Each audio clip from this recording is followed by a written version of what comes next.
Roethlisberger live on a First Friday edition of Cleveland Browns Daily. I am merely Bo. He is the great Z. It was warm for a day and now not, but still warm for you. How are you, buddy? I'm good, dude. How are you? Where are we at? Where are we at in progress? Are we the convalescing? Are we getting into a more active stage of convalescing? Active, we'll use that very liberally. Very loosely active. All right. But there's progress. There's progress. I can feel positive momentum. So good. Not coughing quite as much. Draining is still happening, but not at the level that it was a day ago. So hopefully that is starting to peter out a little bit, and we're headed in the right direction, my friend. We have to be. My God, it was ridiculous. Been dealing with this for 10 days now. More than 10. By the way, though, with this, we've got to get you healthy, and then this weather, I think it needs to I've decided today, I declared winter's over. I'm done with coats. Okay. I'm not doing it. There's going to be no more. It's too much already. And now we have that terrible situation where some of that snow melted, and now there's still the ice that's beneath it all. Nana's slipping and sliding with Luke all over the drive. She couldn't get up the driveway because it had turned into ice in parts of it, so she's right. We need to get some help to push the stroller up the it's a mess out there. We need sustained. We need it looks like next week we're getting sustained mid-40s. Yeah, we need rain. All the rain. Get rid of all the We need all of this to kind of go away so that we can get a reset. And so then if we get another cold snap in March or something for a little amount of time, we don't have ice dams underneath. Exactly. What I'm pleased to say is, though, I saw some grass today. There's some grass on the fields right here at the Cross Country Mortgage Campus in Berea. You can see a little bit of that. So you can talk yourself into some things, like crazy declarations like I made earlier today. I'm not wearing jackets anymore. I'm done with it. It's over. Really? This is what you're going to try to do? That's my yes. I haven't given up the vests. I don't think I'm ready to give up a vest yet. No, you need to have but I'm jackets, done with them. Mm-mm. You're telling me that 2 weeks from today. That's right. When we are in Indy. Yep. And we are on birds trying to get to a meal somewhere that the G-Man unfortunately is going to have to pay for. That's a nighttime jacket. I think a nighttime jacket's a little bit different. Look at little G-Man, young Gabriel. A nighttime jacket's a little different. That's like you could put on a nighttime jacket in the fall or the spring. You know what I mean? I'm talking about daytime. You're talking winter, about parkas. Yeah, forget it. Done. Absolutely not.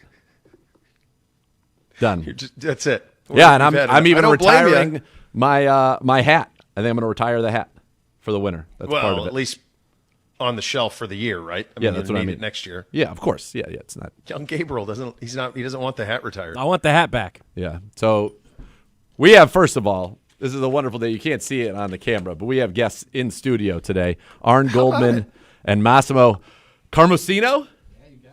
Well, I got a little time. You got some Italian to me. There we go. They're the high bidders at the Taste of the Browns back in September to hang out with us in studio today. They are very sad you're not here, Bo, but they obviously want you to get better. They're sending their love. But they are here today. So to give you guys a little background, so I have many, many years ago, I had a family member who went to Russia and brought me back like a Spies Like Us black Sable crazy hat, okay, like that you would see in the Russian tundra. And it had been lost to me for a great many years. It was kind of like Lord of the Rings. It was gone. The ring was gone. Yeah. And then all of a sudden this year I discovered it in the closet, and I've been wearing it everywhere. And my son, little Luca, thinks it's hilarious when as soon as I put it on, he knows we mean business. We're going to the grocery store. So I wear it around shopping, get comments on it every time. It's a unique item. But I'm done with it because winter's over. But it is the warmest hat I've ever had in my entire life. That I can say for certain. And it's a little bit of a fashion piece. It's a statement. It's the hat that George Costanza stole from Elaine Bennis from the J. Peterman catalog that he tried leaving. Remember, he tried leaving it at that woman's house. I'm looking so that he have a reason to go back. Yeah. That's what it is. That one was Sable, and Costanza took it, and Elaine needed it back for the J. Peterman catalog, and he left. Oh yeah, that's exactly it. As a matter of fact, yeah, that's it. It's the J. Peterman Sable. Maybe my head, and I don't have a big head, but it's not as tall off of my head as it is on George. As I look at this picture, George Costanza, Jason Alexander, my hunch is somewhere between 5'4" and 5'6". You are similar 6'5". though. That's the exact look. The paneling's the same, and then I have the ability though I don't know if he has the ability to. Mine, I have the ability to untie the top and then bring the ear flaps down if I wanted to. But that's got to be real Cousin cold. Eddie. Yeah, to make it more of a Cousin Eddie. Yeah, that's spot on. That is it. Do you not remember this episode? I did not right off the top of my head. The Second Date, I believe, is that what it's called? Yeah, so Elaine's working for Peterman. Of course. They're doing the Peterman catalog release, and one of the items, remember she would test drive the items like the Urban Sombrero. Was the Urban Sombrero in this catalog? For sure. I don't know if it was in this one, but like she would test drive those items, and she got a hold of the Sable hat. Yeah. And this is when she was running it because he was in Burma, and she was green lighting everything. And so Costanza took the Sable hat, and then he left it purposefully. This woman had no interest in a second date with him, and he said, if I just get a second date, I can get this done. And so he left the Sable hat at her apartment to force the second date. So that he could get the second date. And so Elaine drags him to the apartment to find it, and the woman's like, yeah, I don't know, it's not here. And and Elaine's like, look, he's an idiot. But I need that hat because it's like $4,000. It's $8,000. $8,000 in the there episode. You go. Yeah, I'd like to think mine is not that expensive. Oh, I don't know. I don't know either. I mean, at the time of purchase, it would have been just after the wall came down, Gorbachev. Yeah, so maybe it was cheap. Maybe they're trying to make sure that Sable was spreading to the Western world, to the masses, Yeah. Well, it's done. Parka's done. That's it. You're done. Done. Okay. I've had it. Okay. I think if you can get through. Yesterday was too much of a taste of joy. Like the fact that I was acting like 40 degrees, 45 degrees was a summer day and feeling great about it. That means I'm done. Oh, yeah. I mean, it was such a lease on life just to have the sun beat down on you and feel some sort of warm radiance. Yeah, there's no doubt. Yeah. Very doubt. Nice. We do have some news. Oh, baby, do we? News here. Potentially. Rumored, reported. I'm so tired. It stinks having to do this. Like, come on. I know, but in this case, they've always done it. The Browns have always done it this way. They will not announce. There's the hat. There it is. Mine's not that tall, but spot on. Spot on. And yes, it is. The Costanza? Imagine when you're going through, picking out some cilantro, as I was doing this morning. Yeah. It's quite a hat, sir. Oh, hey, I got a little lemon smell. There we go. Have you been working the rosemary? You know what else did it for? You know what else I tasted on Sunday night late? I'm starting to get some of it back. Good. Guacamole. An avocado. Brought me back. Cilantro, a little lime juice. Yep. Sure. Yep. That got me a little. So we're getting there. Yeah. We're still not where we need to be, but we are progressing. You're like my tongue was for 4 months. It's finally back. How is that? Finally back. I think I'm back. Oh. I think I'm totally back. Yeah. What a time. Yeah, what a time indeed. Yeah. That was a long stretch. Yeah. Terrifying. It happened the Thursday before week 1. There you go. According to multiple reports, Byron Storer will be the next special team coach of your Cleveland Browns. Storer has been coaching the NFL since 2010, started as an assistant special teams coach of the Tampa Bay Buccaneers, had stops in San Diego, Vegas, most recently Green Bay as assistant special teams coach. Do you have any connective tissue with Coach Storer? Not that I'm aware of, no. But I love the fact that he's been around so long that he's been in San Diego and Oakland. That's pretty good. That is pretty good. That's just crazy that since 2010, really, I guess it hasn't been that long, but they opened SoFi in COVID, right? Mm-hmm. Mm-hmm. That's wild. Yes. No, I do not believe that I have any connective tissue with him, which makes it that it's not a lot. There aren't a lot of guys in the league anymore like that. 41-year-old former NFL fullback for the Buccaneers. Okay. Yeah, so played in the league. And here that's the report there. So he would have known. I don't know how he knows. Let's see if they cross paths, because he was in Tampa in 2010. My guess is that would be when they. But I don't know if Todd was there with Todd Jameis. in Tampa in 2010? No, he was in Jacksonville and Oklahoma. No, he didn't get Tampa until 16 with Jameis. So I don't know. I don't know how that came about. Small fraternity. Absolutely. Right? You know a guy, I know a guy, and the rest is history. So that just leaves defensive coordinator, right? Yep. I'm sure there's some positional stuff that's out there, but in terms of the big guys, just defensive coordinators. Yeah, because we went through yesterday on the offense and our belief that, Deuce Staley will remain at the running back position. Defense, we just need the DC, and now we have our special teams coordinator reportedly. So, yeah, that's it. That's it from the staff, because defensively you're going to – now the one potential caveat to that would be, should the defensive coordinator be our guy Tarves or Coach Banda, you would need a position coach to fill the room that they leave, linebackers or safeties respectively. Yeah. But I think we're pretty close, and I like that he's taking his time. He's got a pretty thorough group and a bigger group than maybe we even expected for the defensive coordinator position. And he shared with me yesterday on that season ticket member exclusive fireside chat that we did that he hopes to have that all wrapped up by this weekend. Okay.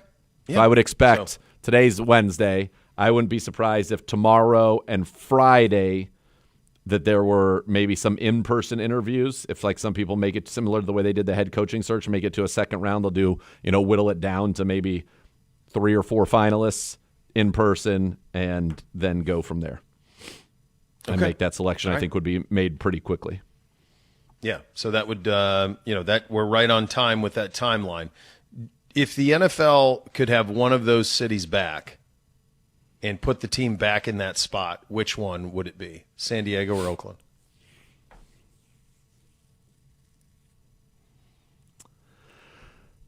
So it's a very good question.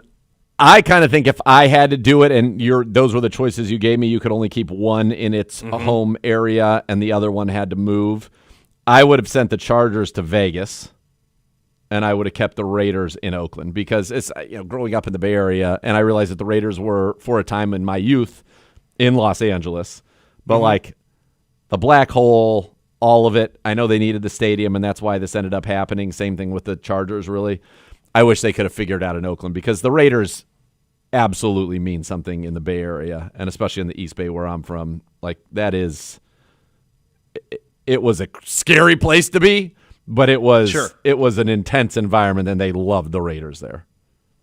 Yeah. I think you could have put any team into Vegas, and it would be kind of what it has been for the Raiders, which is you're going to have some fans who like it because there's NFL football local, but it becomes the road trip that everybody's like, hey, let's go to Vegas, right, and go see our team. Exactly. So and the Chargers have zero.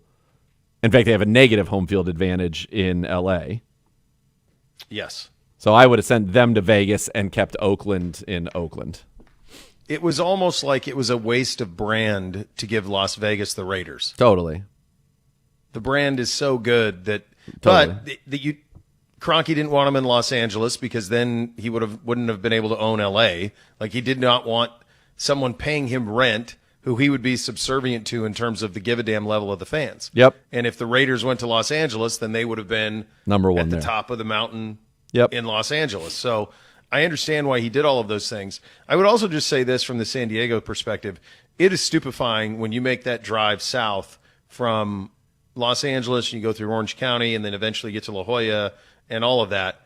It is stupefying that there's only one professional sports team with all of the money that's there. Yes. Now, there's not agreed. a ton of corporate money, but the concentration of wealth is extreme, and they had a great fan base. It was a situation where the Spanos family weren't liquid, so they couldn't build the stadium themselves.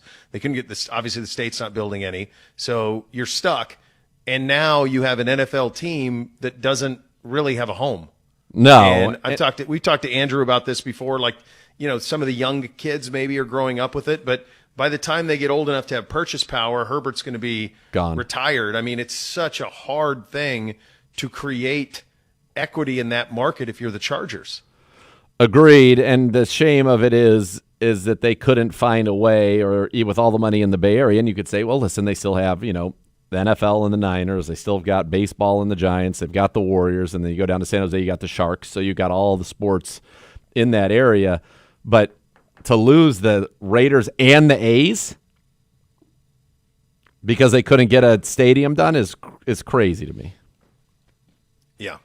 And when I grew up, the Warriors played there. The Warriors, A's, and Raiders all played on the same complex. The Oakland Alameda County Coliseum they shared a parking complex. lot, right? Yes, of course. Yeah. The arena was like right next to the freeway, and then a little bit further in was the stadium. But yes, same parking, same everything. And now there's nothing there. Yeah.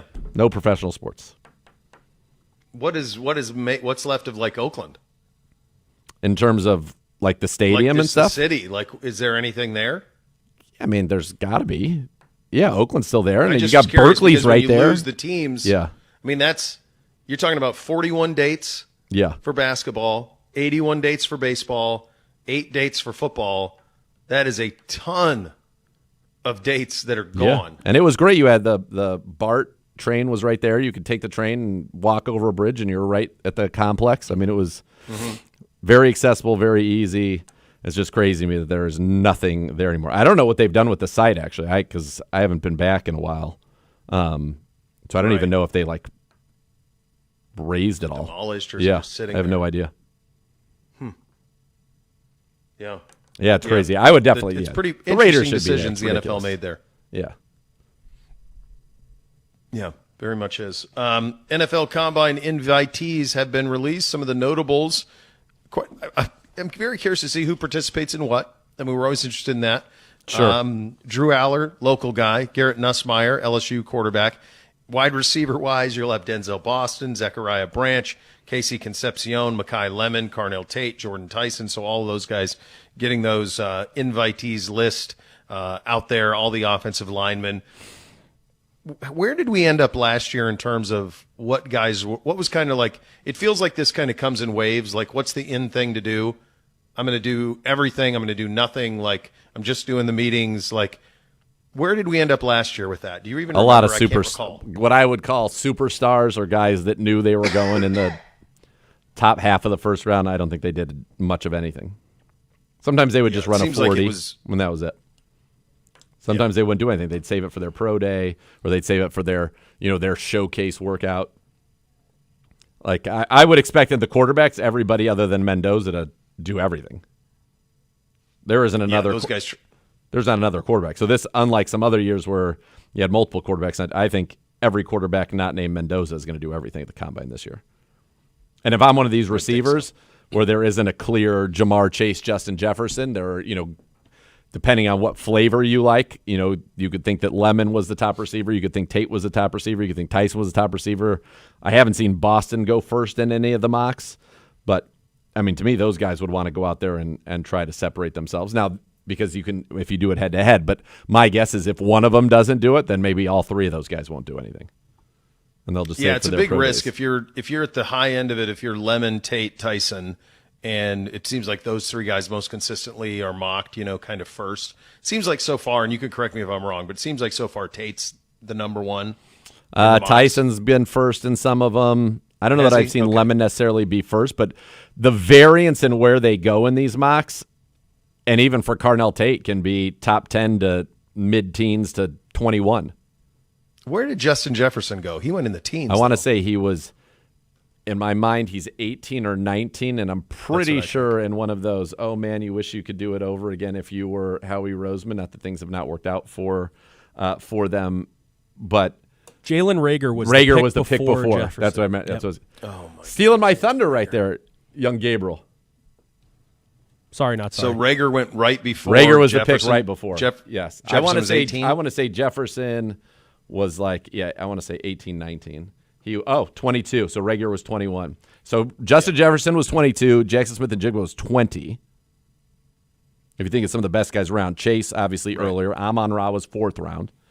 But there have been some pretty good receivers towards the end of that draft. And in that year, the receivers that were taken ahead of him, this is the first round of wide receivers. There were actually 5 receivers taken. 6 receivers taken in the first round. Number 12, Henry Ruggs. Jeez. 15, Jerry Jeudy. 17, CeeDee Lamb. 21, Reagor. 22, Justin Jefferson. 25, Brandon Ayuk. And where was Waddle? I'm pretty sure. Waddle was the Jamar Chase draft. Yeah, Waddle wasn't this draft. He went the pick after Jamar Chase did. Chase went 5, Waddle went 6. So extending this into the first 2 picks of the second round, which were T. Higgins and Michael Pittman, I'm pretty sure Ruggs obviously was never a Pro Bowler. Judy's been a Pro Bowler. CeeDee Lamb's been a Pro Bowler. Rager, no. Justin Jefferson's been a Pro Bowler. I'd have to imagine Ayuk was a Pro Bowler the year that he went for 13. No, he wasn't a Pro Bowler, second team All-Pro that year, though, in 2023. And then T. Higgins was a Pro Bowler this year. And I don't know if Pittman's ever been a Pro Bowler, but Pittman's got multiple 1,000-yard seasons. So that was a pretty good wide receiver draft there. I think the way that those guys played as rookies caused for Chase to go 5, Waddle to go 6 the next year. There are 4 first. Yeah, of course. There are 4 then it was first-rounders. like, guys can come right in and be dudes. Yes. Because Jefferson was a dude, Lamb was a dude, like right away. Yes. I'm trying to see. So just to look kind of surrounding it. In 19, the first receiver taken was Hollywood Brown, 25th. That was the draft before it. And then the only other receiver taken in the first round was N'Keal Harry by the Patriots at 32. Yeah, and I think Jefferson, when Minnesota traded Diggs and basically just replaced him with Jefferson. Then the next year you got Chase 5, Waddle 6, Devontae Smith 10, Kadarius Toney 20th, Rashad Bateman 27th. And then since then, now receivers go in the first round as the teams have realized that's pretty important. Drake London, Garrett Wilson, Olave, Jamison Williams all went in the top 12 that year. Dotson from Penn State went 16th. Treylon Burks 18th in 2022. What's wild about that 2020 draft is of the first round, there are 4 players who are no longer in the National Football League. Henry Ruggs, obviously. There was a tackle by the name of Isaiah Wilson out of Georgia who went to Tennessee 29. A cornerback, Jeff Gladney, Minnesota from TCU went 31st. And then Jed Wills, 10th overall. Jeez, Jed. That's something? Just out? Out of the league. That's what I mean. Yeah, just done. Like just out. Totally out of the league.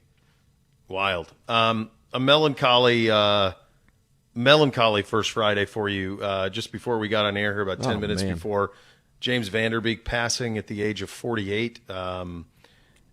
Colon cancer, stage 3. Get checked, get all that stuff done, be preventative on all of that stuff. He's our age. I mean, he's our age. He is. I was a 90210 guy more than Dawson's Creek. Same. But I'm familiar with Dawson's Creek and certainly saw episodes of it, but was more of a 90210 and then into Melrose as I got older, but was certainly aware of it. But from a college standpoint, it's Varsity Blues. Varsity Blues, Mox. Is Mox, yeah. Yeah, absolutely. And then with my kids, we watch Dancing with the Stars.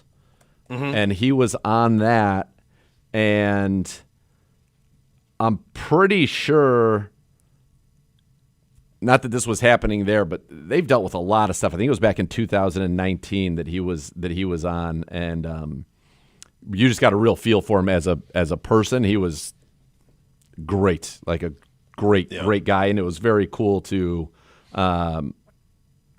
get to kind of know him through that. It's tough, man.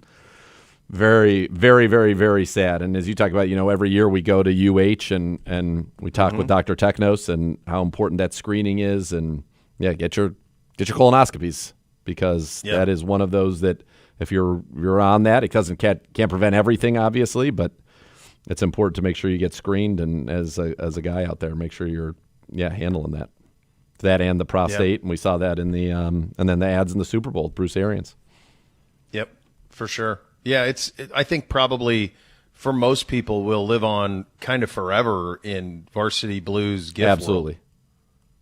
World. Are your kids from? I mean, they're maybe 2. Oh, yeah. NBC's probably old enough for Varsity Blues. Is he aware of it? Yeah, he watched Varsity Blues in middle school football, like 6th, 7th grade. They were into Varsity Blues. Yeah, so they're very well aware of that. Yeah, that was also I could be wrong on this, but I'm pretty sure that was an MTV production. Varsity Blues, because there was a lot of music like that. The soundtrack for that was incredible as like a hype soundtrack. Yeah. The Foo Fighters song "There Goes Our Heroes," all that was in that. Man. I want to say it's an MTV production, so distributed by Paramount. Yeah, MTV Films. MTV Films. Yep. That's what I West remember. Canaan, Texas. Yeah, I remember the little the spaceman. Let me tell you something. Right at the beginning. 46% on Rotten Tomatoes? Are they out of their minds? Oh, that's a classic. That's pure joy. Pure joy. I mean, pure joy, and it holds up. It's still fun. I watched it. I mean, it's when it's on. If I see it, I'll watch for 20 minutes. But like, I watched it a couple of years ago, and it's still fun. It holds up well. What's crazy about watching that now, though, is you think of the three main guys in the movie. All have passed. Billy Bob in 2016, Paul Walker, That's right. and now Vanderbeek. Allie Larder's obviously doing well on Landman. You had Amy Smart and Scott Kahn's doing well, and then John Voight was the coach, Coach Kilmer. Coach Kilmer. Man. Kilmer's next district championship. Yeah, very sad. Yeah, it's Tough start to the year. Tough start to the year indeed. And for me, close to really me, was. I haven't told you this because we just got on right before, but last night my Aunt Elizabeth passed, who was Zago's wife. Oh, so I know she has brain cancer that she's been battling for a couple of years, so it wasn't like unexpected, but still very, very, very sad. Oh, I'm sorry. Yeah, sorry to hear that, my friend. Yeah, certainly. How's she gonna be with Zago? I'm sure he's going with Elizabeth. True. Elizabeth, Zago needs a sandwich. There it is. there it is. All right, we could continue with our positional reviews. We will get into the safety room coming up next. This could be one to watch in the draft. The right guy in the right slot. This could be a room where perhaps the draft will be something that this room could be amplified by. Before we get to that, though, I should let you know those are your hot topics today, presented by University Hospitals, official healthcare partner of your Cleveland Browns. We're off and running on a First Friday edition of Cleveland Browns Daily. We're presented by Ballybet, official sports betting partner of your Cleveland Browns. Please bet responsibly on 850 ESPN Cleveland.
50 back in bonus bets. You place your first wager of 10 or more. Bally Bet, official sports betting partner of your Cleveland Browns. Time to continue our positional reviews. We're on the defensive side of the ball, and we are in the safety room. For some of the details on that, we turn it over now to Dr. Z.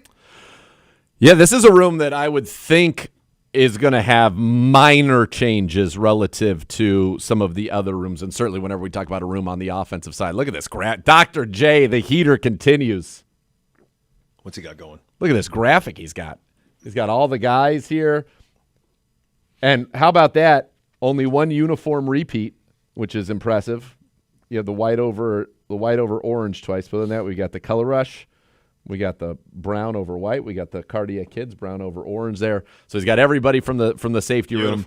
Grant Delpit, obviously, stud, starter, moved him down near the box. 391 snaps in the box this year. Can also play, obviously, deeper, and they use him as a big slot, so that's also closer to the line of scrimmage. So if you kind of look at his distribution this year, basically 662 of his snaps were in the box, and he played 227 deep in the post as a free safety or in some of our two safety looks. And then alongside him was Rocket Hickman, who was the opposite. 706 snaps, played at free safety, but he could come down in the box and play in the slot corner as well. Hickman, 103 tackles this year, career high, 2 interceptions tied for the team lead, 7 passes defense. Delpit had 89 tackles, 3 sacks, 4 tackles for a loss, 2 forced fumbles, was a special teams alternate for the Pro Bowl this year, and he does it all. So it's rare that you have your guys that are, some of your top-line guys also playing on special teams, and it's kind of scary to think what that unit would be like even without him, given how it struggled even with him last year. But Ronnie Hickman is a restricted free agent. So that means when you draft somebody, or actually don't draft them, when you sign an undrafted free agent, their contracts are not 4 years. Those contracts are 3 years. And then at the end of that, they are a restricted free agent. And so what that means is you have the right to match anybody's offer, and you can put a tender on your restricted free agents. So you can put a tender on it that says, we're putting a third-round tender on Ronnie Hickman, let's just say. Okay. That comes with a certain guaranteed salary for Ronnie Hickman, and should somebody want to match that or beat that and sign him away from you, you get a third-round pick. They have to give you a third-round pick. Okay. So they'll give him some type of a tender. Sometimes it's just the round that they were drafted. In this case, it would be nothing as an undrafted free agent, but they will be able to match anything that comes in for Ronnie Hickman, and my guess is they will keep him here. I know he wants to stay here, and so I think those will be your starting safeties again. The question's really now from a depth standpoint. Rayshon Jenkins, I thought, came in and played very well in that role as the third safety last year. Do they want to bring him back, and at what price? And then the guy that they really liked was Donovan McMillan, and I think that if you're looking for somebody who could make a big jump and maybe kind of jump into that third safety role, I think that it could be Donovan McMillan. Didn't play a ton of defense, obviously, in his rookie season, mostly on special teams. Did have a sack, believe it or not. Donovan McMillan had a sack. And then there's Chris Edmonds, who they really liked, but it didn't really seem to manifest itself. Was much more a special teams player this year. But those are the two guys in-house that would have a shot, and I know they really like Donovan McMillan, who was, I think, back-to-back 100-plus tackle seasons at the University of Pittsburgh, was a captain there. Coach Bonda liked him, had recruited him there previously, or maybe recruited him to the U, but he ends up going to Pitt. So a lot of familiarity. They like him a lot. So I wouldn't be surprised if Delpit, Hickman, and McMillan are for sure back, and then you could see, maybe Rayshon's back, maybe Chris Edmonds continues to improve. They were very excited about him in the offseason last year for his ability to move at his size. But you're right, it could be a draft year. My guess is there could be a draft pick here, or it could be like another veteran that they have, either Rayshon Jenkins or another veteran that they like in that kind of third safety role. McMillan's the guy, though, right now that if I was saying, okay, who would they hope would develop and take a step forward, I think Donovan McMillan would be the answer to that. All right. There you go. So it could happen in the draft, could happen in free agency. When Andrew Berry in the front office goes to build this, we know that there's going to be a massive influx of talent on the offensive side, because just numbers-wise, it's a dozen type people are going to have to be on the offensive side of the ball, new faces on that side of the ball. And so what you can have as we're going through these guys, just think of it on the defensive side. If you don't have to add to a room, or if you have things you like in a room, one less thing. Yep. Just think of it that way. Just think of it as one less thing that we're going to have to contend with when it comes to the roster building part of it, because that could get that's where it could get a little hairy, because you only have so many moves in an off season via free agency, trade, and draft. And so these rooms that are pretty close to good to go, the more of those, the better on the defensive side. Yeah, and I think that'll be, the interesting part is at young Gabriel or Gibbe, as you look up there, can you give me on the defensive side, defensive end, who are free agents? Just Cam Thomas. Okay, so that would be, you could bring him back cheaply, or you develop somebody in that spot. Defensive tackle, Shelby. Yep. And I know Shelby Malik would love Collins to come back. is on IR. And he'll be back and ready for the season. And he signed a 2-year deal. Linebackers, the big one would be Devin Bush. Yep. Devin Bush, Jerome Baker, Mahmoud Diabate is a restricted. But he's a restricted. He's an undrafted guy similar to Ronnie. Yep. Okay. And Winston Reed. Winston Reed is exclusive rights. Exclusive rights. Okay. Corners, MJ Emerson. Yep. Of just the notables. D'Angelo Ross, Sam Webb, Trey Avery. And then Rayshawn.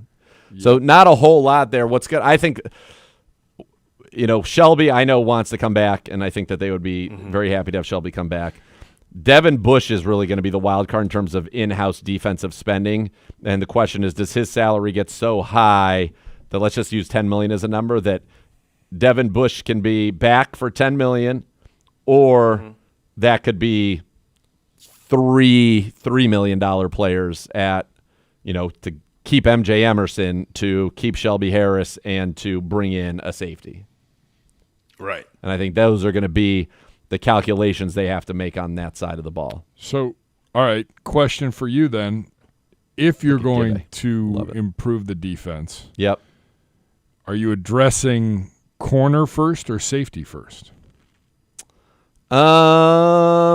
I think that if you were to look at like a starting lineup perspective right now and say what's the one thing that could maybe elevate us up a little bit more. Now, to me, if you keep MJ Emerson and Tyson Campbell is willing to play some in the slot, and that Denzel's willing to kick in against certain people at times, I think that that's the most important thing to keep. But otherwise, if, for whatever reason they cannot reach an agreement with MJ Emerson, or it just, who knows, then I think getting a slot corner would be the biggest immediate impact. Like if you get a top-level guy. And that's no disrespect to Miles Harden, who played well, but I think that if you could get somebody else that's on the level of the other guys, that would be the biggest one. Safety-wise, we do like to play a lot of 3 safety. We play that, what we call, that was under Jim Schwartz play, that was like a big dime where you had 3 corners and 3 safeties. So, yeah, that third safety is important. But if they really like Donovan McMillan and think that he can handle that role, then that could be a cheaper solution. I still think if you were talking from, we're going a base defense or even a nickel defense, call the nickel being your base, which it really is. I think the biggest question mark on the entire defense would be your will linebacker because of Devin's uncertainty, and it would be your slot corner. I think from your nickel base, those are your 2 biggest question mark spots. Yeah. And what we've seen is... Go ahead. I was just say potentially that the slot corner thing could get solved that's a nice solution. Sure, you could have. I like the MJ. Of course. He's going to work. I love that solution to that. The will linebacker's a little. If I was the GM, MJ Emerson, it'd be done already because I love that guy. Be done. Yeah. So then that would be that solution would be happening. So, what's Ronnie Hickman going to command from a money standpoint? So because he is a restricted free agent in the where he is, I'm going to read the exact rules to you. But that is set. That salary is actually set. You extend a qualifying hour. So a player becomes a restricted free agent after completing 3 accrued seasons and having their contract expire, which is the case there.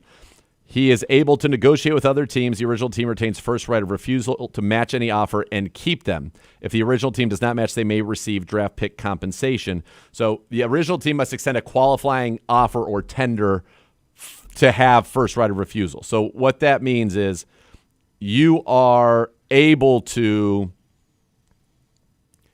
as I said, set kind of the rule or the level that you wanted to do it. So actually, here are the tenders.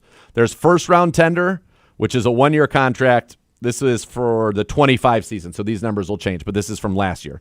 So you can put a first-round tender on him. That is a one-year contract guaranteed to be worth $7.5 million or 110% of the player's prior year base salary. In this case, 7.45 because he was playing on that rookie deal. Second-year round tender, which is a one-year contract for $5.4 million. The draft choice compensation, if somebody signs him to that, you get a second-round pick back. The other one, you get a first-round pick back, which is crazy. And it's unless it's received 2 days or later prior to the draft compensation for each tender is due in the same league year as the offer sheet is signed. Somebody have to give you their first-round pick this year or their second-round pick this year. Then you can have an original round tender, which is a one-year contract worth the greater of $3.4 million or 110%. Again, $3.4 million. Draft choice compensation would be a pick in the round the player was originally drafted. In the case of an undrafted free agent, there is no draft compensation, but you're saying you're guaranteed $3.4 million. Right of first refusal tender is a one-year contract, $3.2 million, and then you can match any offer sheet signed with another team, but there's no draft compensation to this tender. Well done. There you go. Well done for you. All right. There you go. There's your safety positional review. A Steelers legend chooses violence on another Steeler. Good. Yes. We like these things. Yes. We'll have a little fun with this coming up next. You'll listen to Cleveland Browns Daily. We're presented by Ballybet, official sports betting partner of your Cleveland Browns. Please bet responsibly on 850 ESPN Cleveland.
One of the most passionate fan bases in the NFL. Become a season ticket member today. Join us at Huntington Bank Field for all home games this year. Visit clevelandbrowns.com/tickets now for more. All right, so this is on Cam Hayward's podcast. Do I have that right? This is Joey Porter Sr. Yes. Joey Porter Sr. He was a guest on Cam Hayward's podcast. Among the topics of discussion was his former teammate and former Steelers quarterback, Ben Roethlisberger. Let's have a listen. He broke the brotherhood, then 7 definitely broke the brotherhood because, like, that's the one I don't understand. The 7 dude that we don't talk about. I know. is crazy. Like out of anybody should talk, he should never grab a microphone and really talk Steeler business. Yeah. Because if we talking Steeler business, his ass is foul of all foul. Like the that he's did is foul of all foul. He's not a good teammate. Won a Super Bowl with him. But the person, he's just not a good teammate. Like, he knows that. Anybody in the Steeler building knows that. But we protected him because I've only won 1 Super Bowl, and that was my quarterback. So do I love my quarterback? Yeah, but is he a good person? No. It's an attention getter. Yeah. Is it, though? Not really. I mean, I think it's like, some people would have an idea of that. Right? I thought maybe if he was a little bit more specific, it would be more of an attention getter, but it's something. At this time of the year, it's not nothing. No. What I mean by it is I think most people know that Ben is that or was that. I don't know him at all, but there was a reputation that he had while he was there that he was not a great teammate. Correct. And it's that old, it's that classic Venn diagram you use of like pain in the neck versus talent. Yep. And his talent always superseded the pain in the neck until it didn't. Right. And, it seemed like there were some attempts later on in his career to kind of try to right the ship, but that would have been long after Joey had done playing with him at that point. Right. Joey would have been the early part of his career, right? I believe. Let's see when they would have crossed paths, but it's still pretty strong. I mean, it's very strong. Yeah, it is. So Joey's our age too. So he's done with the Steelers by, he's early. Yeah. His final year in Pittsburgh was 2005. Interesting. Yeah. So he's really early. 2006. He's really early Roethlisberger, like first few years. Yeah, which is it's funny when you remember that good show America's Game, or where they would go through the Super Bowl team, and like Bettis talked about how much he loved young Ben Roethlisberger and how he was such a good guy, and how he was like, I'm going to get this one I'm going to win this for you. We're going to win, and obviously he delivered on that promise. Yeah. Interesting. Yeah. The number of players that have actually stood up, former players, and agreed with Joey Porter Sr. Is pretty impressive.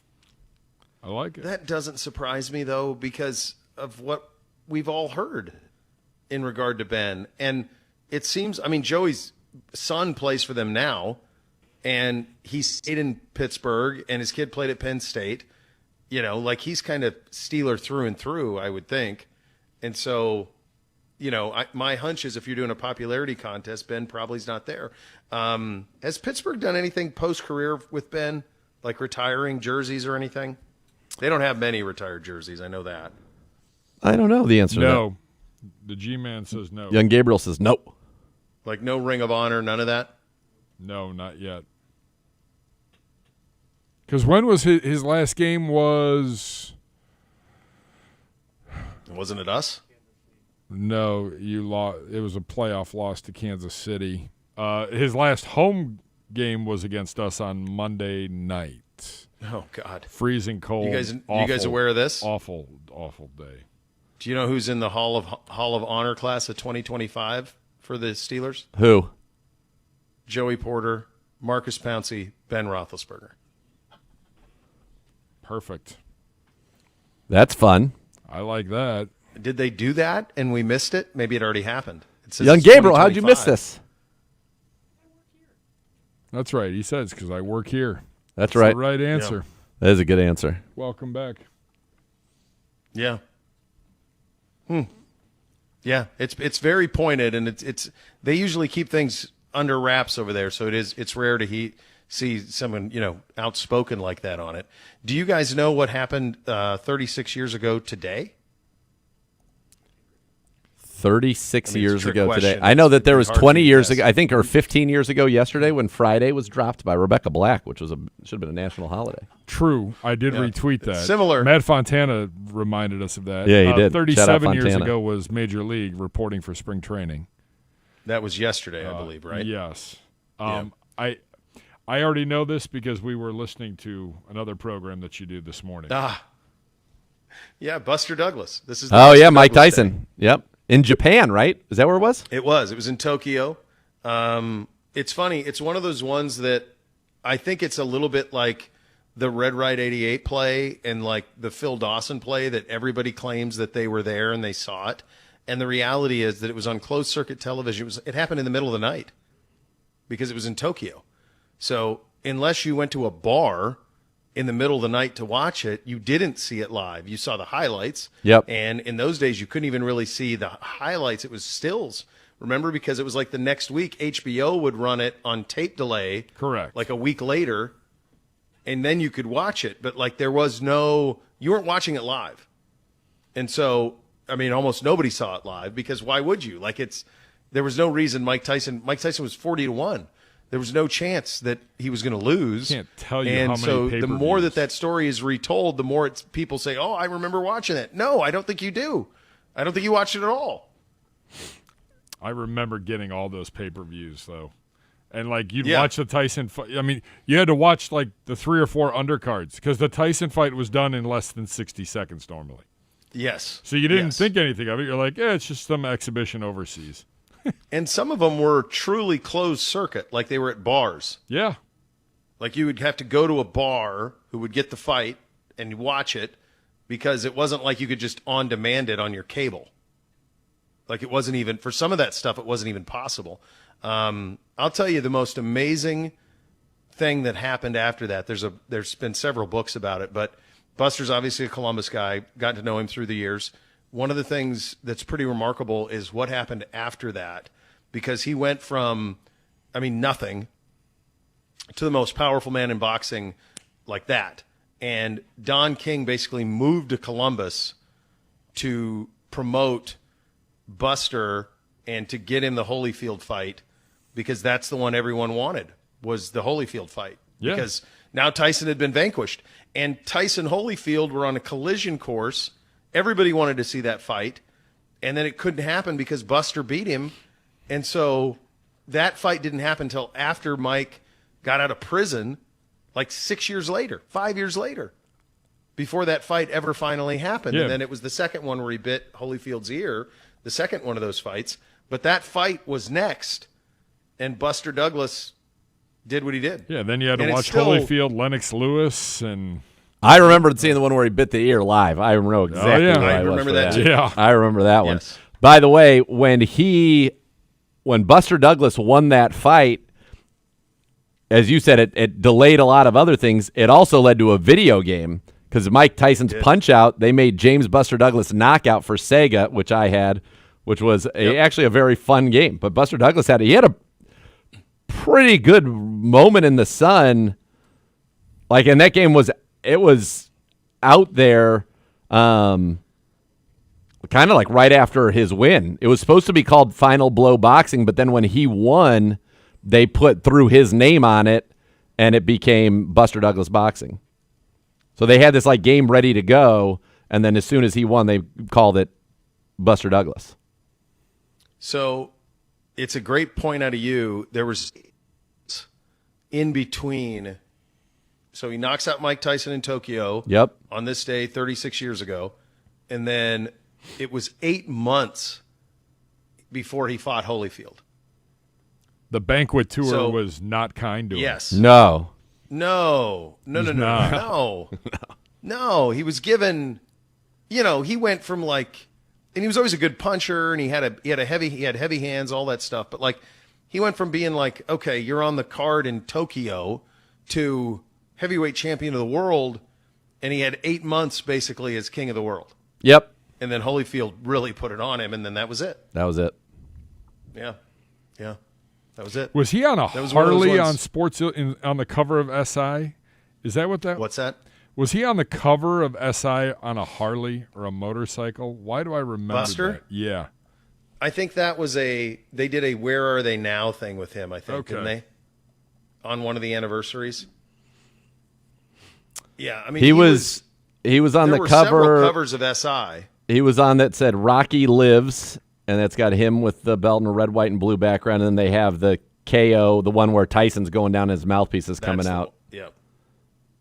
Yeah. Tyson didn't have cornermen. Tyson was 37-0. The ice packs before he lost. 37-0. Yeah, they thought it was going to be like when he fought like McNeely, right? Thought it was that came later, but tomato came. I'm just saying, like this was not supposed to be. Michael Spinks in a minute. Yeah, and Spinks was a stud. He beat him in a minute. Yeah, like Trevor Berbick in a minute. Like there was nobody stood in there with him, and Buster did, and the rest was history. It's one of the greatest upsets in the history of sports. Absolutely. By the time all is said and done. All right, second hour of the program coming up next. We kick it off with more mock draft fun. Oh baby, Cleveland runs daily, 850 ESPN Cleveland.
The new Rumpke Recycling Resource Center helps feed the circular economy by supplying Ohio companies and others in the Midwest with the material they need to put what you place in your bins to good use.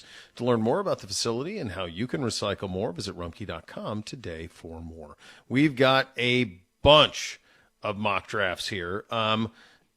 Look, there's a lot of groupthink on these. Are all of these, with the exception of one, are tackle/receiver? There is one that is tackle. There is one that is tackle quarterback. I'm with you. So which one is gross? Tackle. Give me a weapon. Okay. Yeah, you can't go tackle. No, not in the real world, man. Come on, Gibba. Yeah. Well, that was the Vikings wire. They're trying to cover up the fact they don't have anybody. The one that How does Vikings Wire make it on here? We have NFL.com, NFL Network, NFL.com, NFL.com, NFL.com, Yahoo, CBS, and then Vikings Wire? G-Man, being a good producer, knew that would be the one that Nathan would lose his mind on. And at 4:06, we Young have Gabriel. a winner. The only one to me that is I think you did a fantastic job. Because you're going to do groupthink on all this stuff. Big like it's P all going to producer. be the same. Huge P. It's going to be either wide receiver, tackle at 6, and then opposite the other one at 24. So the only one that's a little interesting to me on this, because until we get to the combine, and then you have more groupthink on that. Because remember, at this time a year ago, every mock draft had Ward, Shedeur, 1-2. Yep. Then we got to the combine, and it was like, oh, Shedeur's not going to. It's going to be somewhere else. Like you didn't think it'd be 5. To be fair, though, we had people at the combine that were telling us that the Giants were obsessed with Shedeur and were going to trade up to 1 for Shedeur. Yes. Yeah. Yeah. So that was the group think heading into the combine last year. So take this all with a grain of salt. The one that is interesting to me is the Yahoo one that has us taking Ty Simpson, the quarterback out of Alabama, at 24, just because I've never seen us mocked a quarterback at 24. Yeah, I don't love that one. I don't love that one either. And it's nothing even against Ty Simpson. I think that we've got our quarterback room. To me, if you're adding somebody into that room, you're adding a veteran that you think can come in and be that bridge or that guy or whatever the case may be. I mean, I look at our room. You've got 2 Pro Bowlers in there. You've got Shedeur, who if you say, okay, let's see what it looks like for 17 weeks. Let's see what it looks like when he gets every rep all offseason. And I could get behind that. You've got Deshaun, who for a while, for a period of time, as Dr. J likes to say, was one of the best quarterbacks in the league. Now, it's been some time ago. That was last in 2020. Yeah. But he's worked hard to get back, so he's going to be, I would imagine, in the mix at least on some level. And then you've got Dylan Gabriel, who I think was always drafted to be a quality backup. And you kind of look at his numbers.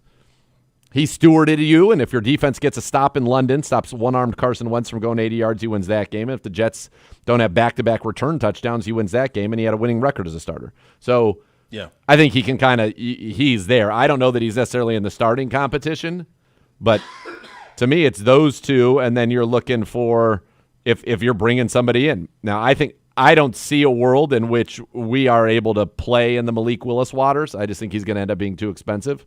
I agree. You know, I don't know if there's a world in which Kyler is somebody that is intriguing to this organization. And I'm just going off of, from talking to Todd, is that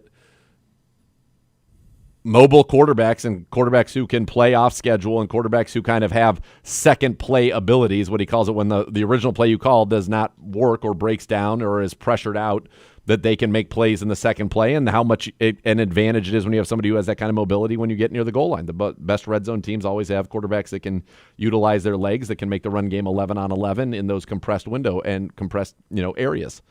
So I don't really know. That just, to me, that feels more like if, and correct me if I'm wrong, but my understanding of him is he's much more of a Cousins than he is guy with like a hose, Ty Simpson. You're talking about Simpson? Yeah. Yeah.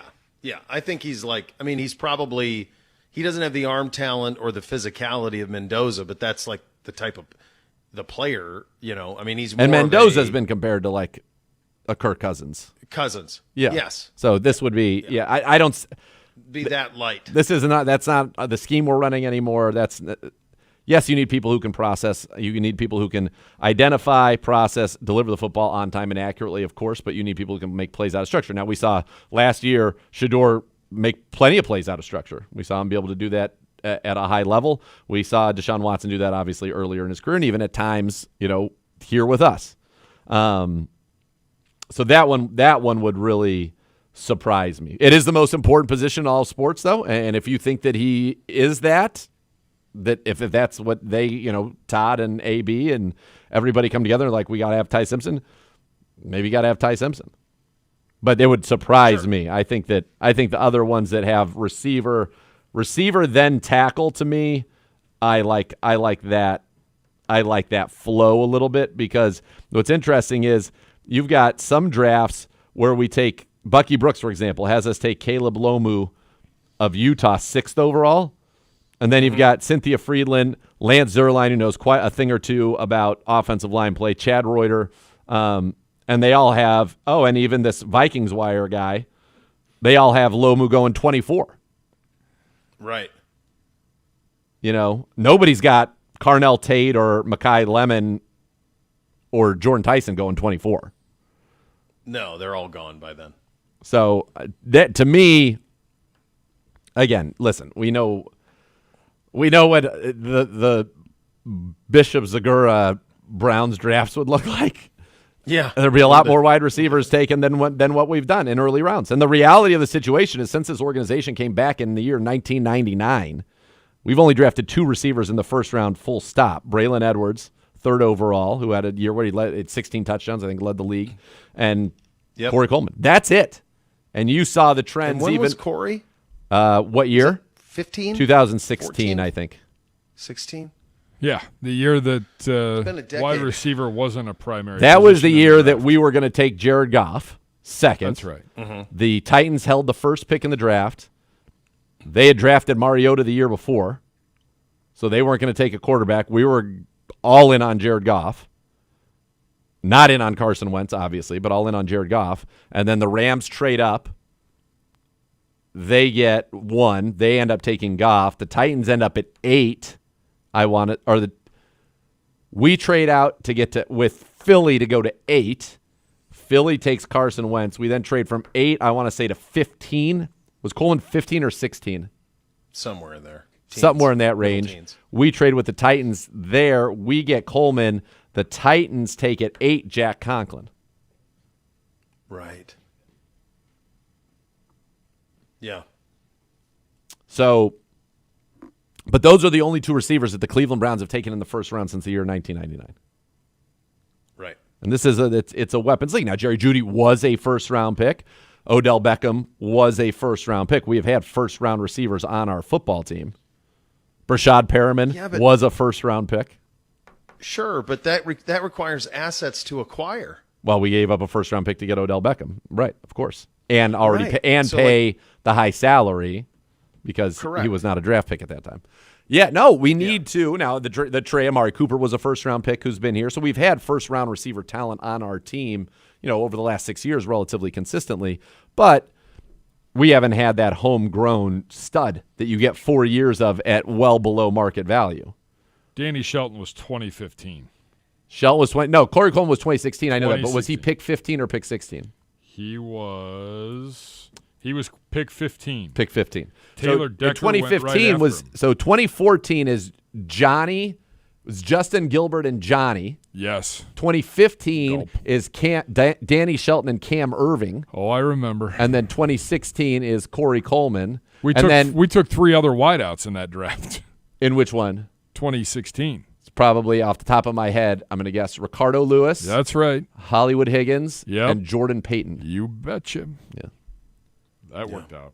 And then in 17, we have 3 ones from all the trades that we make. Yep. And we take Miles. Yep. We trade out of where we could have potentially taken Deshaun Watson. Yes.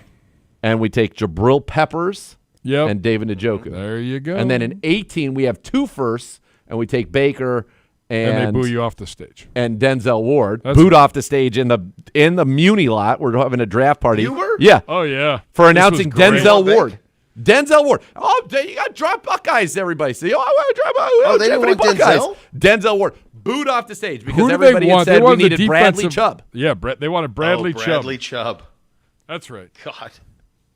They booed him You just off the drafted stage. I Miles. was dying laughing. Why would you need Bradley Chubb? You just drafted Miles. That's right.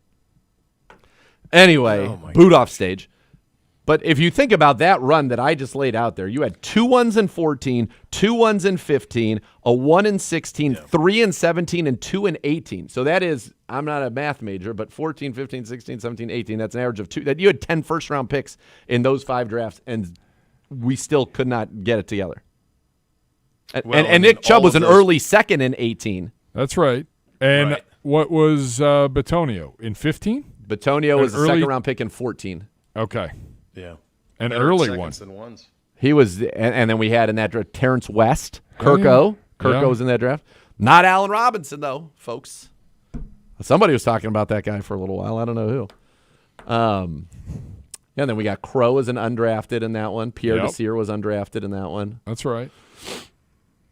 Yeah, but, your 2 first-round picks in that one, neither of them were in the league for their rookie contract. Did not finish their 4 years in the National Football League.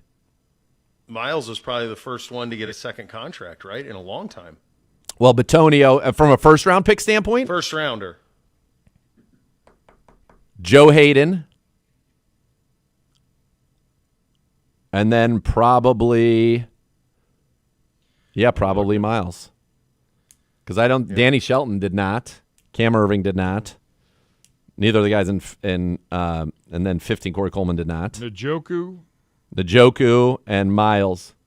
Because Jabril was in the Odell trade. Mm-hmm. It was originally 2 trades, if I'm not mistaken. It was a 1 Jabril. It ended up being a Jabril, a 1, and Zeitler for Odell and Olivier Vernon. Yes. Olivier Vernon. Yep. He had Had a 9 good sacks year that year. during He played COVID. well that year. Yeah. Yeah, you're But that's just it. Like, you would talk about acquiring assets, and acquiring assets it's great, but they have to become people. And so what you hope is, like, for example, in this trade that we did this year, you look at it, you could say, okay, we could have gone different ways. But if Mason Graham becomes what they believe that he becomes, and you saw in the Super Bowl 2 defenses that were led by studs in the middle of their defenses, both the Patriots and the Seahawks, and you got Malik Collins, Mason Graham, Mike Hall. Mike Hall needs to come along, who was a second-round pick. But, you picked up Judkins, who I think all indications are that he is going to be very much a plus starter at his position in this league. And then now you've got to hit on that extra one that you got this year. I mean, if you want to go to the 480 bridge, since 2007, the Browns' first-round picks. Hoff. Great. Brady Quinn. Weren't you and I together for that draft at some random bar? I was doing something for K&R. Harpo's. Yeah. Harpo's in the Brookgate Shopping Center. Yeah. We were on a stage. That's like 18 years ago, boys. Yeah. That's right. Someone got married there that day. Wow. It was a long day. Okay. 2008, the 22nd pick was traded to Dallas. They used that on Felix Jones. Jerry loved that he was from Arkansas. Didn't he have McFadden and Felix Jones? That's right. McFadden was originally drafted by the Raiders, correct, but then ended up there. Yeah. 2009, Alex Mack. Excellent pick. Yep. Great player. 2010, Joe Hayden. And that would have been the one. So Alex Mack and Hayden both got second contracts. After that, our friend Phil Taylor in 2011. In 2012, it was Trent Richardson and Brandon Whedon. But 2011 is the one that there's obviously we love Phil, but the controversy was we could have stayed pat and drafted Julio Jones. Correct. Yeah. Mm-hmm. Or did Julio Jones go right before us? That name comes up too much for that to have been the case. That we could have drafted Julio Jones is what everybody says. Yeah. It was A.J. Green who came up right before us, who got picked right before us, I believe. AJ went ahead of Julio, huh? No, not that year, but like we were. Those guys were in the same draft. They're the same age. AJ and Julio. By the way, speaking of A.J. Green, you were talking about Ben Roethlisberger's last game as a Steeler was against the Browns on that Monday night. A.J. Green of the Cleveland Browns, last person to intercept Ben Roethlisberger. You can take that to your local watering hole for a little trivia. Different AJ Green. Much different. Very much so. Wow, AJ was 4th overall in 11. Yeah, He was Julio the went fourth 6. overall Julio pick. went 6. It was a pretty good top. Cam Newton, Von Miller, Marcel Darius, A.J. Green, Patrick Peterson, Julio Jones, Aldon Smith were the first 7 players taken that draft. Jake Locker, sorry, and then Tyron Smith was 9. Blaine Gabbert, sorry. J.J. Watt was 11. Yeesh. That's a pretty good. Throughout the quarterback, again, Christian Ponder, not so good. Nick Fairley was fine. Then Robert Quinn is 14. Mike Pouncey, 15. Ryan Kerrigan, 16. That's pretty good. That's pretty good talent. So Phil was at 21 in 2011. Richardson, Whedon in 2012. Barkevius Mingo in 2013. Oh, yeah. And then we just went through the 14. Yep. From the 2011 draft, there are 4 players still active in the National Football League. Von Miller, Cam Jordan. Of course. Would you have had this? Cam Jordan, 132 career sacks. Von Miller, 138.5. Cam Jordan only has 6 fewer than Von Miller. Not to be confused with Jordan Cameron. Not to be confused. Cam Hayward, who is still in the league. And then the Red Rifle, Andy Dalton. Those are the 4 players from that draft still in the National Football League. And Andy Dalton was kind of a get-out-of-jail-free card for them because they got A.J. Green and Andy Dalton in the same draft, and it allowed them to pivot off of, because Palmer had just left. And so they were, that was – and then they won some divisions with those guys. I'm wrong. There's one more still active player in the league. And a guy who started games – he started games this year, in fact, quarterback from Virginia Tech, drafted by the Baltimore Ravens in the 6th round. Tyrod Taylor. Did we settle on Tyrod or Tyrod?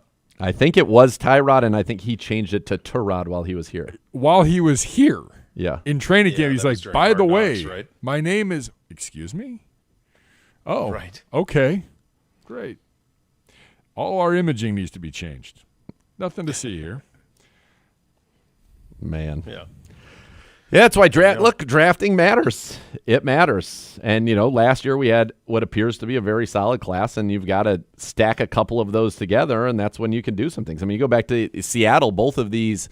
Seattle did a great job in free agency bringing in a couple of pieces, but the majority of their talent there was drafted, and that allowed them to go and make splashes to get a Leonard Williams, to bring in DeMarcus Lawrence, to bring in Sam Darnold, to who else did they sign that was big? Cooper Kupp. Cooper Kupp was maybe a little. Thank you very much. Good assist there, Massimo. Cooper Kupp, bigger in the playoffs than he was in the regular season, quite frankly, because it was a little bit of a disappointing season. 47, 593, and 12. But like their corners they drafted, their offensive line was completely homegrown. Jackson Smith and Jigba they drafted. Kenneth Walker and Charbonnet they drafted. Barner they drafted. Like a lot of their main guys, they had successful drafts and got value from, people later on in the draft that played well for them. Absolutely. That's what you have to do. I mean, you go back to the Legion of Boom, Richard Sherman was a 5th round pick. Right. This year their draft, Gray Sable, Nick Emory, Sable was a stud. Emory was 2nd in the Defensive Rookie of the Year voting to our guy. Yep. Also, how about the fact that I know Jalen Hurts won one, but Jalen Hurts graduated from Oklahoma. Of the quarterbacks to graduate from Alabama in recent memory, Jalen Milroe, even though he didn't play, is the first one to actually win a Super Bowl. Yeah, I mean they have kind of a weird quarterback history because they have like Stabler and Starr, and those guys like way back, Namath. Yep. Bama's got that, but then they went like 30 years with nothing, 40 years maybe with nothing, and then Kiffin got there, and then they got Tua, like it was like Hurts, Tua, Mack, Bryce, kind of one after another, Milroe, and now Simpson, where they've had like pro quarterbacks, but that's not who they are. It's honestly mirrors Ohio State. Ohio State isn't that either. Ohio State doesn't have quarterback lineage, and then Urban and Ryan started running pro style, and then you get first round picks with Haskins and Fields and certainly CJ, and then it'll end up Will Howard was a 6th rounder last year.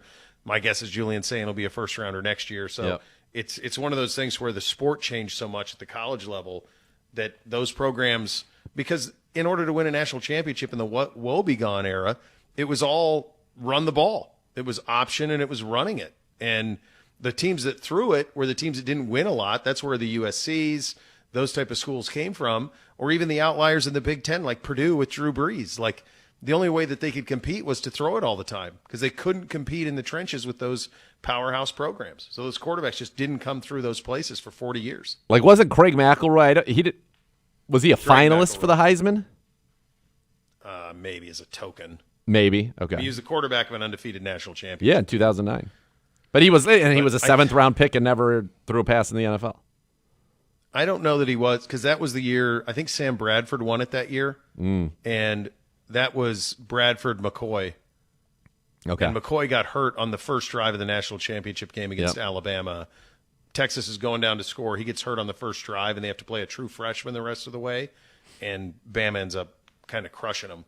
But they were driving to score, and actually I think did score. I think they led 7-0, but McCoy went out in the very first series and never played in that national title game the rest of the way. So, but yes, draft it, develop it. That is the key to all of these things. For the ultimate Browns gear, head to the Browns Pro Shop, a Fanatics experience right next to Huntington Bank Field. Jerseys, hats, hoodies, collectibles, exclusive merch you will not find anywhere else. Shop in-store or online anytime at shop.clevelandbrowns.com. The Browns Pro Shop, official merchandise for true Browns fans. Speaking of drafting, are there lessons that people can learn, teams can learn for what happened in Seattle? Emory Hunt's going to join us on that coming up next. You're listening to Cleveland Browns Daily, 850 ESPN Cleveland.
That voice you heard was the voice of Emory Hunt, and we go on the Twisted Tea Hard Iced Tea Hotline for a visit with Emory, NFL college football analyst, CBS Sports HQ, co-host of the College Draft Podcast on the Ross Tucker Football Podcast channel and YouTube, and author of the Football Game Plan Draft Guide. Pre-order yours now at footballgameplan.com. Emory, thank you so much for taking the time. Let's start with what just happened on Sunday, and that was this Seattle coronation and a Super Bowl championship that went with it in a very different way of building a roster in terms of the way classically we were told, which was if you don't have a franchise elevating quarterback, you don't have a chance. Obviously, the Darnold career has its own lessons in it, but in terms of the way that Seattle was built, are there things that they did that other operations can mimic as they try to reach that level? You know, I truly believe it starts with the draft and being able to identify talent and have an identity as a franchise. And this is what we do. This is who we are. So therefore, it makes your scouting process easier to identify those players. And then on top of that, you empower your scouts that feel like they have a voice, that they feel like they have what they're doing has value, and they are just not out there finding, you know, just crunching numbers or whatnot. They're actually going out there and scouting. I think that's how you kind of build what we saw Seattle do, because they've done it since John Schneider has been there. And that goes back to when they drafted Russell Wilson. And that entire draft class with Bobby Wagner was in that class. And so I feel like when you have an identity, you empower your scouts, you do what's necessary to make sure you get what your coach needs and wants to be successful, and you have that linear leadership that I like to talk about, and that's what we saw the Seahawks do. The Rams do a great job of it as well, but the Seahawks just won a Super Bowl, beating the Rams along the way, and therefore, you know, that's how they operate, in my opinion. Emory, when you look at kind of this draft that is coming up right now, and I know you talked about, and we played a clip of you talking about Caleb Downs there, but what just kind of, as you see this draft, as you start to prepare for it, what are some of the positions that you think are going to have some of the best value in terms of you might be able to get some guys in the third round that, you know, in some other drafts could have been, you know, first day one or early day two talent? You know, that's a great question. And now I tend to always have, you know, the same answer when we look at how the draft and mimics college football and stuff that trickles up that way. So as long as we're going to see 3, 4, and 5 wide receiver set, we're going to see corners, nickel corners, safeties that can cover. You're going to get a lot of those guys, right? So on both sides of the ball, you can get a bunch of receivers and tight ends and a bunch of defensive backs. I think until college football goes back to, you know, these ground and pound, I formation type situations, we're going to continue to have an abundance of receivers that go on day 3, that by week 9 of the regular season, you're like, man, how did that guy last to, you know, pick 187? Well, that's because these guys got a ton of time on task. You know, you look at cornerback and safety, like, man, how did that guy last so long? Well, you know, there's so many guys that are out here playing nickel and dime defenses that have seen, especially nowadays with these guys averaging 80-plus snaps a game, you're like, Jesus, that's 2 football games they're playing now with regards to snaps.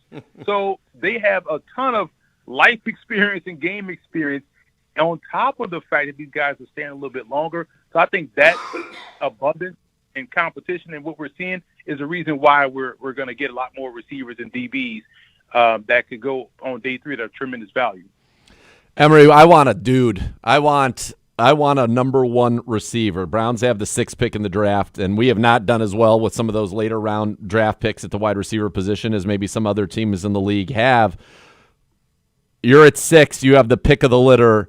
Who's your top wide receiver this year? And then who are kind of, how do you see the guys that are right there? And what's kind of the gap between? Because one of the things from a Browns perspective we're trying to get our head around is it better to go receiver at 6, tackle 24? Is that, you know, is the drop off different there, or would you want that tackle at 6 and a receiver at 24? And my inclination, my strong bias, because I want that one receiver, is to take him at number 6.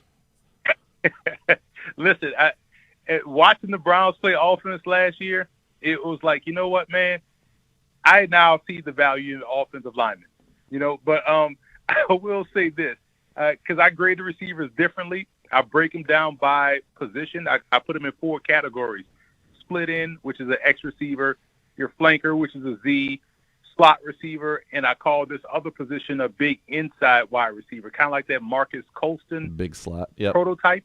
So, so when you look at those 4 categories, top of the board, you're looking at Jordan Tyson is my number 1 X. My number 1 Z is Cornell Tate. My number 1 slot is Micaiah Lennon. And my number 1 inside receiver is Denzel Boston. So any one of those 4 would be ideal for Cleveland because they all share one trait, and that's elite level hands. And I'm talking about guys that could make the catches that look crazy. They make those routinely. Now, they all have different body types, but they all kind of win the same. And we're breaking down receiver. You start with hands first. I need you to catch first before anything else. And so I love how all of those guys can win above the rim. They can win through contact. They have a great sense of timing of when the big play needs to be made. They tend to make the play. So I think any one of those 4 receivers can be had. Now, that in lines to the other part of your question. Which one can you get later in the first round if there's a premier tackle there for you at 6? So I think that's the dance that they're going to have to, kind of dance with this draft. I kind of wish there was a way for them to trade with the Cowboys and get both of their first-round picks. Now you have, all those first-round picks. You could do a lot of damage, but it's tough to say receiver or tackle at 6 based off what we just saw last being one of the biggest issues with the Browns. Now, I will say this. If they feel as though there's a chance to get some linemen in free agency, that makes the decision in the draft a lot easier to go playmaker at 6. But based on what I just said about how you can find these receivers all throughout the draft, I would probably lean more toward getting the premier lineman first and then going to one of those other receivers right there in the 20s. To indulge me for a second, but let's just say, we have Jerry Jeudy, we have Isaiah Bond here, Cedric Tillman, Todd Monken coming in to run this offense. If you were at 6 and you could have any of those 4 receivers, because I like what you did there, you put them based on kind of their use, but who would be, like, you're sitting there at 6, you're the GM of the Cleveland Browns, we've got Jeudy, we've got Bond, we've got Tillman. Who are you picking at receiver? I would probably lean more to Cornell Tate, and the reason why I like Tate, I feel like Tate can play all 3 positions. And Tate goes about his game, and this is a comp I have for him. And he reminds me so much of Devonta Smith of the Philadelphia Eagles. He could be a number 1. His play speaks loudly of him being a number 1, but A.J. Brown is a louder spokesperson for the number 1 wide receiver, even though Smith is the number 1 in his own right. Same thing with Cornell Tate. You watch him on film, you're like, man, he's open. But, the other guy is open too. Jeremiah Smith, who's a loud number 1, and Tate just goes about his business open all the time. Can play inside, can play outside. So I feel like Tate will give you the best of both worlds, and it gives you a chance, to really double down on the position. If you think about, okay, well, we have Tate, who's 6'3" quietly, that can go up and win, that can get deep down the field, trustworthy hands. It allows you as an offense to now keep Jerry Jeudy on the move to utilize his speed because you have a guy that can win short, intermediate, and deep down the field in Cornell Tate. So that's why I would lean more toward Tate. Okay. I feel like he can do more. He's quiet with his work, and he's dependable and reliable every play. Emory, I picked up on an answer two answers ago where you talked about, if you were them, you would probably go tackle 6, receiver 24. Is the reason for that the way you view it is the elite tackles, there's a bigger gap between them and then maybe the second tier versus maybe at receiver it's similar? Well, and I think for the passing game, here's my thinking. Because for the passing game, we know how the league operates. You can find success in a multitude of ways. Some people do it with 3 wide receivers. Some do it with 2 tight ends and a receiver. So it all depends on how you want to play it. So let's say if I'm playing offense for Cleveland, fan in there, he's an H-back type. Who else can you bring in? Maybe an Eli Stowers from Vanderbeek, who's more of that receiving flex tight end type, right? So now you have 2 legit receiving options without selecting a wide receiver. But with tackles, we know how tackles tend to fly off the board. All it takes for one person to pull one off the board. Next thing you know, everybody wants to tackle. So if you're trying to game the draft, like, okay, well, we can, probably get a tackle later. You probably want to get the best one early because you don't want to be, I would say splitting hairs on what's some non-negotiables or what you're trying to have to select or dance around because you didn't take the best one on your board when you had a chance. And who is the best one for you? You know what's funny? I'm working through my tackles now. Yeah. I am very impressed with Monroe Freeling out of Georgia. Okay. I just, when you talk about consistency from down to down, and on both ends of offense, from a run blocking perspective, pass pro perspective, for someone to be 6'7" and still able to get low enough to rake guys up out the gap and move guys up off the spot, like just tremendous talent. Then obviously you got a kid from Miami. Both kids from Miami are actually pretty good, but Manoa is the one that has that dancing bear feet that people like to talk about. He has that. You talk about the kid from Utah.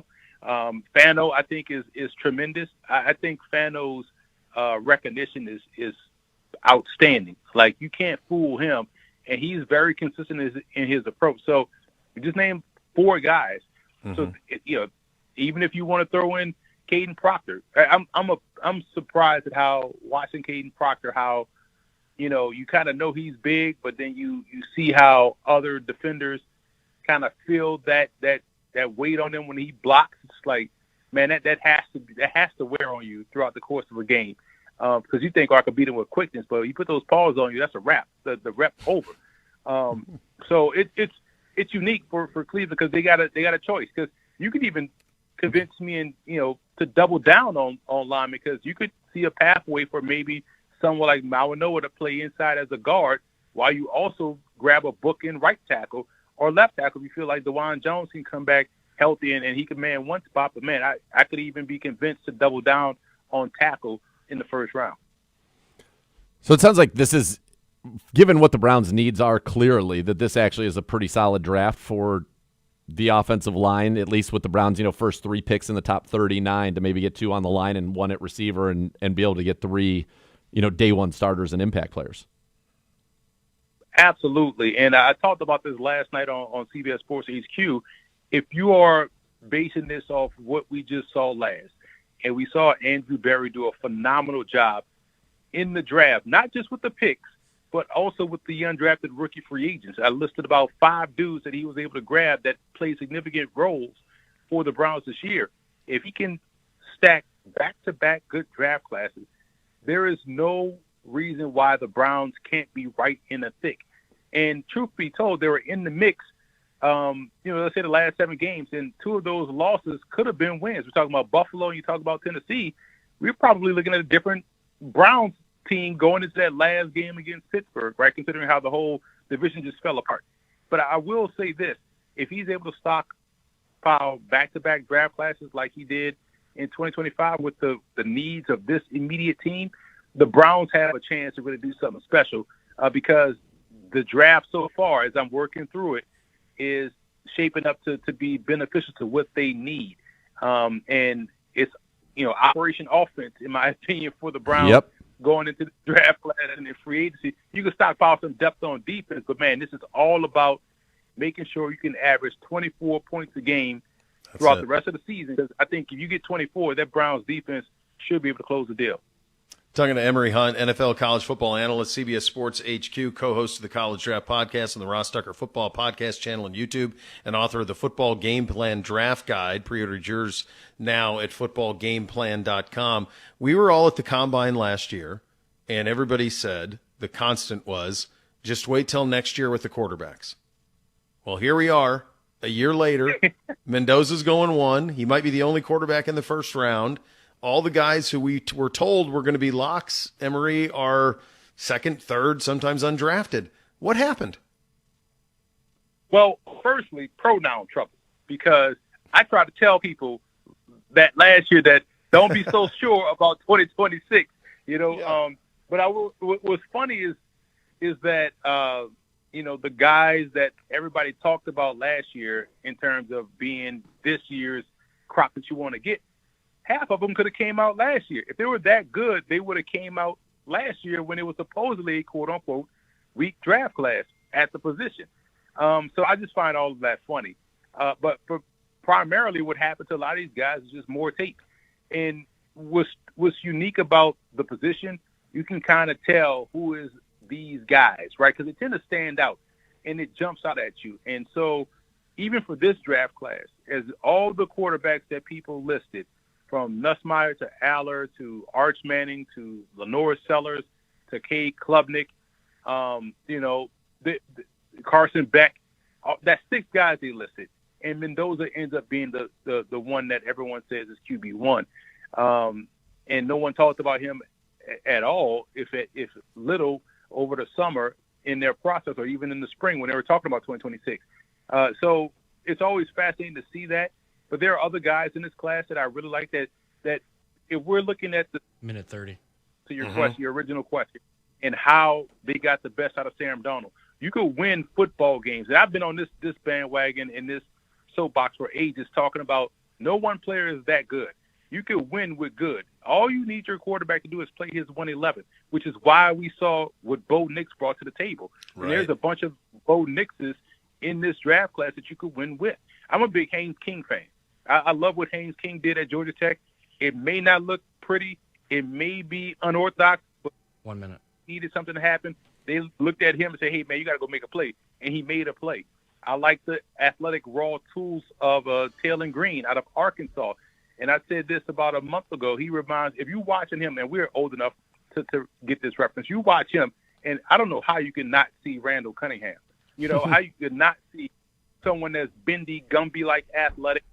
30. A little bit raw, has to tighten up some things, but he worked with Bobby Petrino. I know him well. He does a great job working with quarterbacks. And so there are some guys that you could get later that you could win with, but I think everybody, and I say we as in media, have created this problem where we've said the terms franchise quarterback time and time again to where folks get mesmerized by this mythical creature that lives far in the hills, when really you just need a quarterback to do his job and not mess the game up, and you could win a lot of football games, even a Super Bowl. Emory, awesome. Yes. Thank you so much. Look forward to seeing you at the Combine over in Indianapolis, my friend, and we'll talk again very, very soon.